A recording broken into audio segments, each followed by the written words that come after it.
So hello everyone. तो आज हम बात करेंगे कुछ हमारे पास कुछ क्वेरी आई थी, यानी कुछ क्वेश्चंस आए थे कि जैसे उनको इंग्लिश कैसे सीखें अपने घर में ही बैठ के, क्योंकि उनके पास ना तो कोई टीचर है ना उनके पास इंस्टीट्यूट जाने का टाइम है। तो वो किस तरह से इंग्लिश को सीख सकते हैं। तो आप घर पर बैठ के अपने आप से ही इंग्लिश सीख सकते हैं बगैर किसी हेल्प के। बस आपको जस्ट सिंपल 4 स्टेप करना है, यानी आपको थोड़ा सा टाइम निकालना होगा, एटलीस्ट 1 आवर आपको पर डे निकालना होगा, और इन 4 स्टेप्स पे आपको काम करना होगा। पहला हमारा स्टेप्स होता है, जो हमें करना है वो है रीड। मतलब आपको किसी भी इंग्लिश बुक को या किसी भी इंग्लिश आर्टिकल को रोज पढ़ना है। ये आप पर डिपेंड करता है कि कितना टाइम आप उस पर देते हैं। आप 10 मिनट्स भी रीड कर सकते हैं। इट डजेंट मैटर कि वो आपको समझ में आ रहा है या नहीं आ रहा है। आपको क्या करना है, आपको बस टाइम निकालना है एंड फोकस करना है कि आप क्या पढ़ रहे हैं।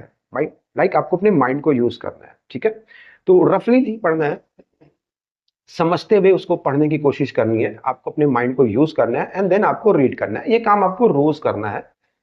सेकंड, आपको करना है राइट।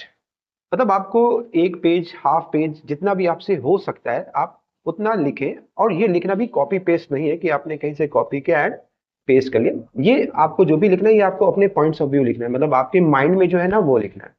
तो इसको हम लिखने के लिए ये भी कर सकते हैं कि हम अपने डेली रूटीन को लिख सकते हैं, हमने दिन भर क्या किया है वो भी लिख सकते हैं, या हम किसी भी टॉपिक पे लिख सकते हैं। हम अपने आप पर भी लिख सकते हैं, हम अपने किसी फ्रेंड्स के बारे में लिख सकते हैं, फैमिली के बारे में, स्कूल के बारे में, टीचर के बारे में, या किसी पर्सनैलिटी के बारे में, किसी भी प्लेस के बारे में। तो हम रोज अलग अलग अलग डिफरेंट टॉपिक्स पे हम रोज लिखेंगे। यहाँ पर भी हमें यही बात को ध्यान रखना है कि राइट एंड रॉन्ग के अभी चक्कर में नहीं पड़ना है। बस आपको एक हैबिट बनानी है राइट की। सो 2 हैबिट आपको मेंटेन करनी है, एक रीड की, रीडिंग की, एंड द सेकेंड राइटिंग की। थर्ड है जो बहुत इंपॉर्टेंट है, और वो है लिसनिंग। आजकल सभी के पास मोबाइल्स हैं और हेडफोन्स हैं। आप सिंपल क्या करेंगे, कोई भी इंग्लिश का कंटेंट रोज 5 से 10 मिनट सुनिए। ये बहुत जरूरी है, क्योंकि हमें अपने माइंड को क्या करना होता है, हैबिचुअल बनाना होता है इन सब चीजों के लिए।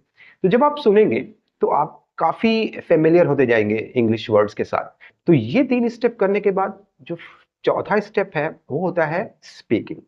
तो आपको वेट नहीं करना है कि जब आपको बोलना आ जाएगा तब मैं इंग्लिश बोलूंगा।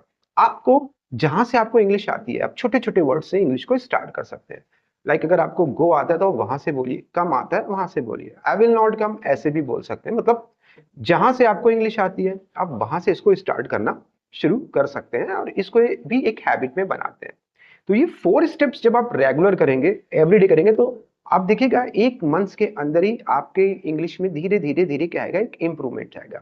और ये ट्रिक इसलिए काम करती है क्योंकि यहाँ पर हम अपने माइंड्स को हैबिचुअल बना रहे हैं। ठीक है, एंड द लास्ट जो एक बोनस ट्रिप स्टेप है जो आपको करना होगा आगे चल के, और वो है थिंक इन इंग्लिश।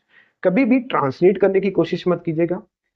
ठीक है, और कोशिश कीजिए जब भी आप खाली हैं तो आप इंग्लिश में ही कुछ चीजों को सोचने की कोशिश करें।